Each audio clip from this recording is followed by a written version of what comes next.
সে আজও তার কাজে যাওয়ার জন্য রেডি হচ্ছে। তবে আজকের দিনটি লিউর কাছে খুব স্পেশাল, কারণ আজ তার একমাত্র মেয়ের জন্মদিন। তো লিউ তার কাজে যাওয়ার আগে তার মেয়েকে বলে কাজ শেষ করে রাতে তারা একসাথে কেক কাটবে। যাই হোক, এরপর লিউ তার কাজ করার জন্য Sichuan airlines operation centre Chongqing এর উদ্দেশ্যে বেরিয়ে পড়ে। এমনকি সেই অপারেশন সেন্টারে এক এক করে সকল ফ্লাইট অ্যাটেন্ডেন্টসরা উপস্থিত হয়। অপারেশন সেন্টারে এসে ক্যাপ্টেন লিউ জানতে পারে আজ তার সহকারী হিসাবে দুজন কো পাইলট থাকবে, যাদের মধ্যে সেকেন্ড পাইলটের নাম হচ্ছে জু, যে কিনা কিছুদিন হলো কাজে জয়েন করেছে, এবং থার্ড পাইলট হলো লিয়াং, যে কিনা খুবই দক্ষ। সেখানে তাদের সাথে আরো 6 জন এয়ার হোস্টেস ছিল, যাদের মধ্যে জিয়া, হুই, জাং, ইয়াং এবং জাও এরা হচ্ছে কেবিন ক্রু মেম্বার। আর সর্বশেষ নান নামীরা তাদের ধৈর্য হারিয়ে ফেলেছে। তাদের মধ্যে একজন প্লেনের কি হয়েছে সেটা দেখার জন্য ককপিটের দিকে যেতে থাকে। এটা দেখে কেবিন ক্রুরা তাকে বাধা দিলে সে একজন এয়ার হোস্টেসকে খাবারের টলি দিয়ে আঘাত করে। তখনই সেখানে কেবিন ক্রুদের ম্যানেজার নান আসে আর বলে, আমরা সকলেই জানি তিব্বতে ছোট বড় কত হিমালয় রয়েছে, আর এখানে প্লেন নিচে নামানো ঝুঁকিপূর্ণ, এতে প্লেন ক্র্যাশ করতে পারে। যাই হোক না কেন, আপনাদের পাইলট এবং আমাদের উপর ভরসা রাখতে হবে। এই সকল সিচুয়েশনের জন্য আমাদের সর্বোচ্চ ট্রেনিং দেওয়া হয়েছে, তাই আপনারা যদি এভাবে বিশৃঙ্খল করেন তাহলে আপনারা নিজেদের মৃত্যু নিজেরাই ডেকে আনবেন। নানের কথা শুনে যাত্রীরা কিছুটা শান্ত হলেও তারা প্রচন্ড ভয় পেতে থাকে। এদিকে ককপিটের মধ্যে লিয়াং যতটা সম্ভব লিউকে গরম রাখার চেষ্টা করে, আর লিউ জ্বরের মধ্যে দিয়ে সর্বোচ্চ চেষ্টা করে প্লেনটিকে সামনের দিকে এগিয়ে নিয়ে যেতে থাকে। অন্যদিকে লিউর স্ত্রী তাদের মেয়ের জন্মদিন পালনের জন্য খাবার তৈরি করছিল।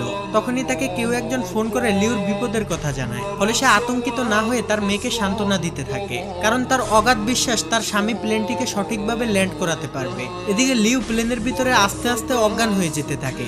সে তার চোখের সামনে দেখে তার স্ত্রী আর মেয়েকে নিয়ে সে একসাথে জন্মদিনের কেক কাটছে, কিন্তু তখনই লিয়াং লিউকে জাগিয়ে দেয়। এরপর লিউ দক্ষতার সাথে ওই কালো মেঘের মধ্যে দিয়ে প্লেন চালিয়ে নিয়ে যেতে থাকে। কন্ট্রোল রুমে থাকা সবাই রাডারে দেখতে পায় প্লেনটি ঝড়ের মধ্যে সব থেকে বিপজ্জনক জায়গা দিয়ে যাচ্ছে, যেখান থেকে বেঁচে ফেরা প্রায় অসম্ভব। তারা সকলে যেন নিস্তেজ হয়ে একটি সিনেমা দেখছে। কন্ট্রোল রুমের ম্যানেজার বলে এখন সবকিছুই পাইলটের হাতে, এমনকি বাইরে যাত্রীদের আত্মীয় স্বজনরাও তাদের জন্য দোয়া করছে। এদিকে প্লেনের ভিতরের পরিস্থিতি আরো খারাপ হয়ে যায়। প্রচন্ড ঝাঁকুনির কারণে প্লেনে থাকা যাত্রীদের ব্যাগগুলো তাদের গায়ের উপরে পড়তে থাকে। ঠিক তখনই প্লেনটি হঠাৎ রাডার থেকে অদৃশ্য হয়ে যায়। এটা দেখে কন্ট্রোল রুমের সবাই হতভম্ব হয়ে যায়। সবাই মনে করে প্লেনটি হয়তো ক্র্যাশ করেছে।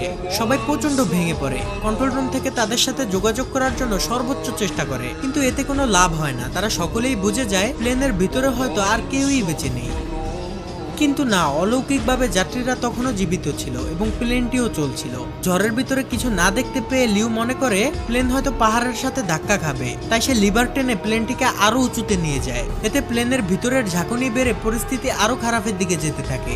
লিউর মাথায় তখন একটা জিনিসই ঘুরছিল যে প্লেনের মধ্যে থাকা 19 জন যাত্রী এবং সে সহ 9 জন ক্রু মেম্বারের জীবন এখন তার হাতে, অর্থাৎ 128 জন মানুষের প্রাণ হাতে নিয়ে লিউ তার সম্পূর্ণ অভিজ্ঞতা দিয়ে প্লেনটিকে কন্ট্রোল করতে থাকে। মৃত্যুকে কাছ থেকে দেখা যাত্রীগুলো এখন তাদের মনের কথা বলতে শুরু করে। অনেকেই জীবনের শেষ ভিডিও বানায় তাদের প্রিয়জনদের জন্য। আর কিছুক্ষণের মধ্যেই প্লেনটি ঝড় থেকে বের হয়ে আসে। লিউর অনেক চেষ্টার পর পরিস্থিতি স্বাভাবিক হতে শুরু করে। এরপর ক্যাপ্টেন লিউ প্লেনটিকে অনেক নিচুতে নামিয়ে আনে, যেখানে পর্যাপ্ত পরিমাণ অক্সিজেন রয়েছে। এরপর সকল পাইলটরা ভালোভাবে দেখার জন্য অক্সিজেন মাস্কটি খুলে ফেলে। ঠিক তখনই চ্যাংডু এয়ার কন্ট্রোল সেন্টারের রাডার প্লেনটিকে আবার ডিটেক্ট করে ফেলে। এটা দেখে কন্ট্রোল রুমে থাকা সবাই খুশি হয়ে যায়। তারা যেন বুক ফুলিয়ে শান্তির নিঃশ্বাস নেয়। এমনকি কন্ট্রোল রুমের সাথে প্লেনের রেডিও কানেকশনও ঠিক হয়ে যায়। এমন ভয়ঙ্কর অবস্থা থেকে ফিরে আসা কন্ট্রোল রুমের কেউই যেন কল্পনা করেনি। যাই হোক, রেডিও কানেকশন ঠিক হওয়াতে ক্যাপ্টেন লিউ আবারও কন্ট্রোল রুমের সাথে যোগাযোগ করতে সক্ষম হয়, কিন্তু উইন্ডো শিল্ড ভাঙা থাকার কারণে প্রচন্ড বাতাসে পাইলটদের কথা কন্ট্রোলাররা বুঝতে পারে না। কিন্তু কন্ট্রোল রুমের কথা যেহেতু তারা শুনছিল, তাই কন্ট্রোল রুম থেকে তাদেরকে ইমার্জেন্সি ল্যান্ডিং করতে বলে।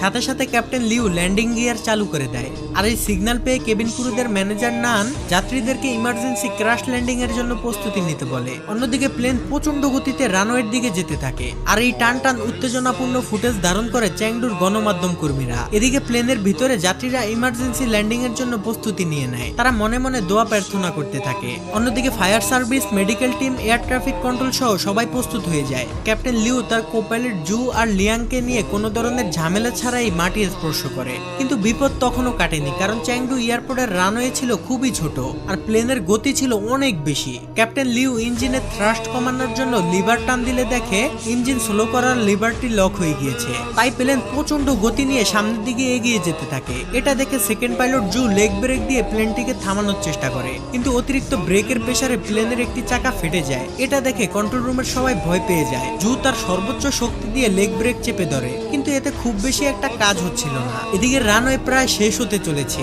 তাই ক্যাপ্টেন লিউ, জু আর লিয়াং মিলে তাদের সর্বোচ্চ শক্তি দিয়ে ইঞ্জিন স্লো করার লিভারটি টেনে ধরে। এরপর তারা বহু কষ্টে রানওয়ের একদম শেষ মাথায় গিয়ে প্লেনটিকে থামাতে সক্ষম হয়। এটা দেখে কন্ট্রোল রুমের সবাই খুশি হয়ে যায়। এমন অসম্ভবকে সম্ভব হতে দেখে তাদের চোখে পানি চলে আসে, আর গণমাধ্যম কর্মীরা তো খুশিতে লাফাতে থাকে। এদিকে মৃত্যুর মুখ থেকে ফিরে আসা যাত্রীরা তো খুশিতে কেঁদে ফেলে। তারা চিৎকার করে এই আনন্দ একজন অন্যজনের সাথে ভাগাভাগি করে নেয়। এরপর ক্যাপ্টেন লিউ মাইক নিয়ে সকল যাত্রীদের উদ্দেশ্যে ক্ষমা চায় এবং খুব হৃদয় বিতারক কিছু কথা বলে, যা শুনে যাত্রীরা সহ কেবিন ক্রুদের চোখে পানি চলে আসে। সেখানে মেডিকেল টিম সহ সকল বাহিনীরা চলে আসলে প্লেনের গেট খুলে দেওয়া হয়। এরপর যাত্রীরা এক এক করে বাইরে আসতে থাকে। কেবিন ক্রুরাও এমন ভয়ঙ্কর সিচুয়েশনের জন্য যাত্রীদের কাছে ক্ষমা চায়। যাত্রীরাও তাদের ভুলের জন্য কেবিন ক্রুদের কাছে মাপ চায়। এরপর যাত্রীরা প্রচন্ড আনন্দ নিয়ে নিচে নামতে থাকে। কেবিন ক্রুদের মধ্যে 3 জন বেশি অসুস্থ হয়ে যাওয়ায় তাদের অ্যাম্বুলেন্সে করে নিয়ে যাওয়া হয়। অন্যদিকে ককপিটের মধ্যে ক্যাপ্টেন লিউ, জু আর লিয়াং নিজেদের সাহসিকতার সেলিব্রেশন করে। এরপর তারাও প্লেন থেকে বের হওয়ার প্রস্তুতি নেয়, কিন্তু ক্যাপ্টেন লিউ প্লেনের ভিতরের পরিস্থিতি দেখতে যায়। এদিকে যাত্রীরা নিচে নেমে তাদের জীবন বাঁচানোর জন্য ক্যাপ্টেন লিউকে ধন্যবাদ জানাতে চায়। তখন কেবিন ক্রুদের ম্যানেজার নান প্লেনের ভিতরে এসে দেখে ক্যাপ্টেন চুপ করে দাঁড়িয়ে আছে। সে ক্যাপ্টেনের কাছে গেলে ক্যাপ্টেন তার সাহসিকতার জন্য তাকেও ধন্যবাদ জানায়। তখন নান ক্যাপ্টেন লিউকে বলে, আপনার জন্য